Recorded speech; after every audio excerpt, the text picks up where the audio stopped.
సుమన్ టీవీలో మీ business promotions కోసం ఈ కింది నెంబర్ను సంప్రదించగలరు.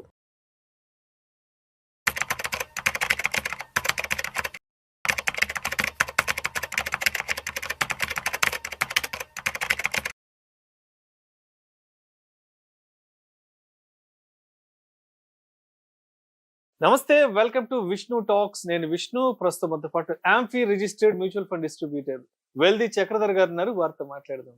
సార్ చక్రధర్ గారు నమస్తే. సార్ నమస్తే అండి. సార్ చక్రధర్ గారు ఆల్మోస్ట్ లాస్ట్ ఒక 4 months నుంచి మార్కెట్స్ లో బాగా వాలటాలిటీ నడుస్తుంది.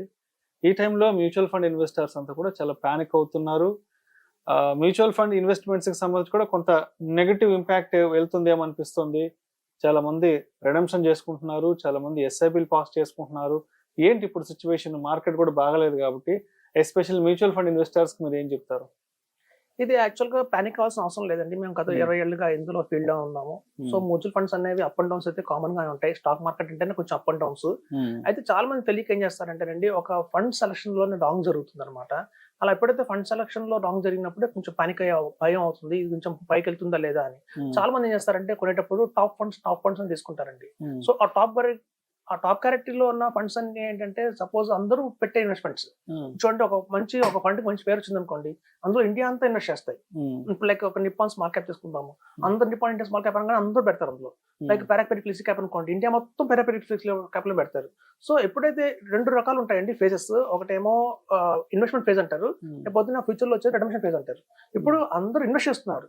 సో ఇన్వెస్ట్ చేసిన టైంలో ఆ ఫండ్ లో పెట్టుకుంటూ వెళ్ళినప్పుడు ఫ్యూచర్ లో రిడమ్షన్ టైం వస్తుంది, అందరికి మెచ్యూరిటీ వస్తుంది. అందరికి పిల్లలకి ఎవరు ఇన్వెస్ట్ చేస్తున్నా వాళ్ళ పిల్లల చదువుల కోసమో, వాళ్ళ పిల్లల మ్యారేజ్ కోసమో, లేకపోతే వాళ్ళ సెల్ఫ్ రిటైర్మెంట్ కోసం ఇన్వెస్ట్ చేస్తారు.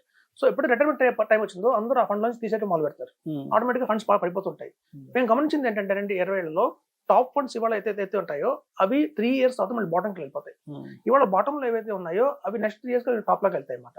సో కాబట్టి మనం ఎప్పుడు కూడా పాస్ట్ పర్ఫార్మెన్స్ చూసి ఇన్వెస్ట్ చేయకూడదని చెప్పేది. అందుకే సెబీ కూడా చెప్తుంది ఏంటంటే, past performance may not repeating future అని చెప్తుంది.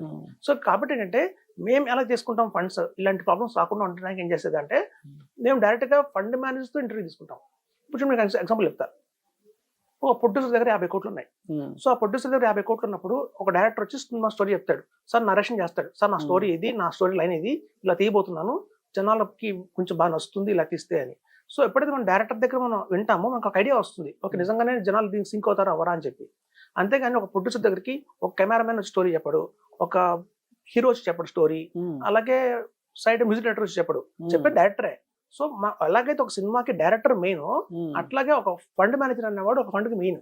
సో నేనేం చేస్తానంటే, సాధారణంగా మీరు అందరూ చేసే పొరపాటు ఏంటంటే, Nippon India small cap, SBI small cap, axis small cap, DSC small cap ఇలా కంపేర్ చేస్తారు. కానీ మేము అలా చేయం. ఎస్బీఐ స్మాల్ క్యాప్ రన్ చేసేది ఎవరు? ఆర్ శ్రీనివాసన్ ఉంటారు. ఆర్ శ్రీనివాసన్ దాని ఫండ్ మేనేజర్.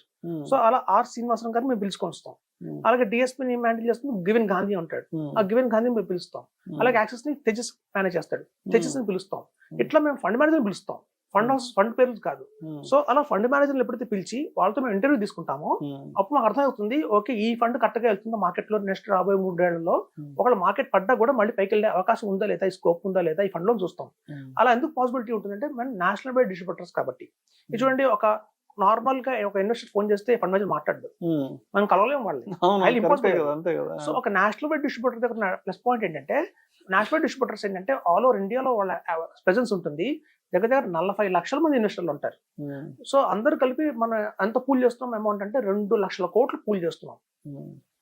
మీరు నమ్మరు, ఒక నేషనల్ అడ్వైజర్ ఏదైతే ఉంటారో అందరు ఇన్వెస్టర్ల దగ్గర కలిపి ఎస్ఐపి ఎంత చేస్తారంటే నెలకి 1000 కోట్లు ఎస్ఐపి. సో ఎప్పుడైతే మనం నెలకి 1000 కోట్లు ఎస్ఐపి ఆన్ బిహాఫ్ ఆఫ్ ఇంతమంది చేస్తున్నామో మనం కమాండ్ ఉంటుంది. ఆటోమేటిక్ గా ఫండ్ మేనేజర్ అంతా మన దగ్గరకు వస్తారు, వచ్చి వాళ్ళ ఫండ్ గురించి బాగా మనకు ఎక్స్ప్లెయిన్ చేస్తారు. సార్ మార్కెట్ లో కరెక్షన్ వచ్చినా కూడా నా ఫండ్ నిలబడుతుంది, ఎందుకంటే నేను తీసుకున్న స్టాక్స్ ఇలాంటివి, ఎట్లాంటి బాటమ్ టైం అప్రోచ్ ఫాలో అవుతున్నా, టాప్ టు బాటమ్ అప్రోచ్ అవుతున్నాను, డెఫినెట్ స్టడీస్ ఉంటాయి. సో వాళ్ళకి ఎక్స్ప్లెయిన్ చేస్తారు. సో అలా ఎక్స్ప్లెయిన్ చేసిన తర్వాత మనం ఫండ్ మేనేజర్ నుంచి డైరెక్ట్ గా వింటాం కాబట్టి, ఎలా అయితే మన మూవీ గురించి ఒక డైరెక్టర్ దగ్గర డైరెక్ట్ గా ఎలా వింటామో అట్లాగే మేము ఫండ్ మేనేజర్ నుంచి డైరెక్ట్ గా వింటాం. సో కాబట్టి మా ఇన్వెస్టర్స్ భయపడరు. సో పడ్డా కూడా మార్కెట్ లో పర్వాలేదు, మన ఫండ్ మేనేజర్ విన్నాం కదా, మనకి మళ్ళీ పైకి వెళ్తుందన్న కాన్ఫిడెన్స్ ఉంటుంది. అలా లేకుండా ఏ ఫ్రెండ్ చెప్పాడనో, ఏ బాబాయ్ చెప్పాడనో, లేదా గూగుల్ సెర్చ్ చేసి తీసుకున్నాం అనుకోండి, మళ్ళీ మనం పడిన తర్వాత మళ్ళీ పైకి లేస్తుందో లేదా ఫండ్ అనేది డౌట్ గా ఉంటుంది. సో అట్లాంటి వాళ్ళు మెయిన్ గా డ్రాప్ చేస్తున్నారండి. సో ఎవరైతే కాన్ఫిడెంట్ గా ఉన్నామో, ఓకే ఈ ఫండ్ గురించి ఇవాళ రిటర్న్ తగ్గిన మార్కెట్ వల్ల ఫ్యూచర్ లో పెరుగుతుంది అన్నప్పుడు బాగానే ఉంటుంది. సో మేము ఎప్పుడైనా చూడండి ఫండ్స్ ఎప్పుడు కూడా టాప్ ఫండ్స్ తీసుకోం, బాటమ్ లో ఉన్న ఫండ్స్ తీసుకోం, మధ్యలో ఉన్న ఫండ్స్ తీసుకుంటాము. ఆ బాటమ్ లో ఉన్న ఫండ్స్ తీసుకోవాలి అంటే మనకు కాన్ఫిడెన్స్ ఎప్పుడు వస్తుంది అంటే అన్లెస్ మనం ఫండ్ మేనేజర్ మాట్లాడితే మనకు కాన్ఫిడెన్స్ వస్తుంది. చెప్తారు ఫండ్ మేనేజర్, ఇవాళ నా టాప్ బాటమ్ లో ఉండొచ్చు, కానీ ఒక 3 years లో నా స్ట్రాటజీ వల్ల పైకి వెళ్తుంది అని చెప్తారు. సో మాకు ఒక నిజంగా సింక్ అవుతుంది మార్కెట్ కి అంటే మాత్రం డెఫినెట్ గా మనం ఆ ఫండ్ తీసుకుంటాం. సో అన్లెస్ మనం ఫండ్ మేనేజర్ తో మాట్లాడకపోతే మాత్రం ఆ కాన్ఫిడెన్స్ మనకు రాదు, మేము కూడా చెప్పలేం పబ్లిక్ కి. సో కాబట్టి ఇదండి, ఎవరైతే ఓన్లీ టాప్ రేటింగ్ చూసి 5 star రేటింగ్ చూసి ఎవరు చెప్పారని ఇన్వెస్ట్ చేసి బ్యాంక్ వాళ్ళు చెప్పారని ఇన్వెస్ట్ చేస్తే మాత్రం వాళ్ళు పానిక్ అవుతున్నారు తప్ప, ఎవరైతే ఫండ్ మేనేజర్ తో డైరెక్ట్ గా మాట్లాడి ఇంటరాక్ట్ అయ్యి వాళ్ళ నుంచి మనం ఇన్పుట్స్ తీసుకున్న తర్వాత మనం ఇన్వెస్ట్ చేస్తే ఎట్లాంటి సిచ్యువేషన్స్ లో భయపడాల్సిన పని లేదండి, అవి డెఫినెట్ గా పర్ఫార్మ్ చేస్తాయని చెప్తున్నాను. సో ఇదండి స్ట్రాటజీ. ఎవరైతే ఫండ్ మేనేజర్ తో మాట్లాడి కనుక ఫండ్స్ తీసుకుంటే మాత్రం అదే క్వాలిటీగా ఉంటాయి, అవి ఎట్లాంటి మార్కెట్ కండిషన్స్ లోనే నిలబడతాయి, లాంగ్ రన్ లో మనకు వెల్త్ క్రియేట్ చేసి పెడతాయని చెప్తున్నాను. సో మరి ఇప్పుడున్న సిచ్యువేషన్స్ లో మరి ఎటువంటి డెసిషన్ మేకింగ్ తీసుకోవాలి అంటారు అసలు? సార్ చాలా మంది చేసే పెద్ద పొరపాటు ఏంటంటే ఫండ్స్ మారుస్తుంటారు. ఇప్పుడు టాప్ లో ఉన్న ఫండ్స్ ఒకప్పుడు టాప్ లో ఉన్నాయి కదా, ఇప్పుడు బాటం వెళ్ళిపోతున్నాయి, కంపేర్ టు అదర్ ఫండ్స్ కంటే చాలా డౌన్ లో వెళ్తున్నాయి అని ఆపేసి ఆ ఫండ్ మూవ్ అవుతుంటారు. సో అలా అవ్వకండి, ఇవాళ బాటమ్ లో పడ్డా మళ్ళీ ఆఫ్టర్ 3-4 years మళ్ళీ పైకి వెళ్తుంది. సో ఇన్వెస్ట్మెంట్ హారిజన్ కనుక మీరు కనుక 15 years కనుక కంటిన్యూస్ గా ఉంటే అది చాలా సార్లు బాటంకి వెళ్ళి మన పైకి వస్తుంటుంది. సో అలాంటి పానిక్ అవ్వకూడదు.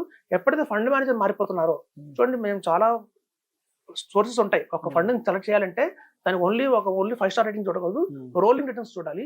మెయిన్ గా రోలింగ్ రిటర్న్స్ మనకు చెప్తుంది ఎన్నిసార్లు బాటంకి వెళ్తుంది ఆ ఫండ్, ఎన్నిసార్లు టాప్ లోకి వెళ్తుంది చెప్తుంది. So rolling returns, quarter ranking, ఈ 2 మెయిన్ అండి. ఈ 2 కనుక చూసుకుని ఇన్వెస్ట్మెంట్ చేస్తే మాత్రం ఆ ఫండ్ మేనేజర్ ఎవరు, ఆ ఫండ్ మేనేజర్ కంటిన్యూ అవుతున్నారా లేదా అని చూసుకోవాలండి. బెస్ట్ ఎగ్జాంపుల్ చెప్తాను, మెరా అసెట్ లో ఫండ్ మేనేజర్ ఉండేవాడు గోపాల్ అగర్వాల్ అని చెప్పి. సో ఎప్పుడైతే గోపాల్ అగర్వాల్ ఫండ్ మేనేజర్ గా మెరా అసెట్ లో కొనసాగుతున్నాడో ఆయన చాలా బాగుండేది.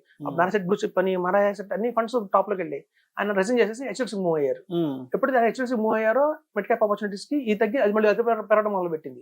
సో ఫండ్ మేనేజర్స్ కూడా చాలా కీ రోల్ ప్లే చేస్తారు. మీరు చూస్తే మోతిలాల్ ఒస్వాల్ ఒకప్పుడు మనకి ఏమి ఉండేవాళ్ళు అనమాట, ఆశిష్ సోమయ్య ఉండేవాళ్ళు. ఆశిష్ సోమయ్య వైట్ మూవ్ అయ్యారు. మూవ్ అవ్వగానే మనకి మిడిల్ కొంచెం డిప్ అయింది. సో మళ్ళీ బయట పైకి లేచింది. సో ఎప్పుడైతే మళ్ళీ ప్రీతికి ఫండ్ మేనేజర్ మళ్ళీ మోతిలాల్లో జాయిన్ అయ్యాడో మళ్ళీ పైకి వెళ్ళడం మొదలు పెట్టింది. సో మేము చూస్తున్న ఇందులో ఏంటంటే ఫండ్ మేనేజర్ కీ రోల్ అండి. మన వాళ్ళు డైరెక్టర్, మన సినిమాకల్ డైరెక్టర్ చూడండి, సుకుమార్ సినిమా కానీ మీకు ఐడియా వస్తుంది, రాజమౌళి సినిమా కానీ ఒక ఐడియా వస్తుంది. ఓకే, అంటే ఆ సినిమా రాకముందు మీకు ఐడియా ఉంటుంది వాళ్ళు ఎలా తీయబోతున్నారని చెప్పి. అట్లాగే ఫండ్ మేనేజర్ స్కిల్ అండి. ఒక మంచి ఫండ్ మేనేజర్ రన్ చేస్తున్నాడు ఫండ్ అంటే మాత్రం ఒక ఐడియా ఉంటుంది, ఈ 50 రోజులు మనకి 15%, 18% కొడుతుందని చెప్పి. సో మనం వాళ్ళని నమ్ముకోవాలండి మెయిన్ గా. సో మనం ఓన్ గా షేర్స్ కొనుక్కుంటుందా, ఎందుకు మ్యూచువల్ ఫండ్స్కి వస్తున్నాము అంటే ఫండ్ మేనేజర్స్ వస్తున్నాం.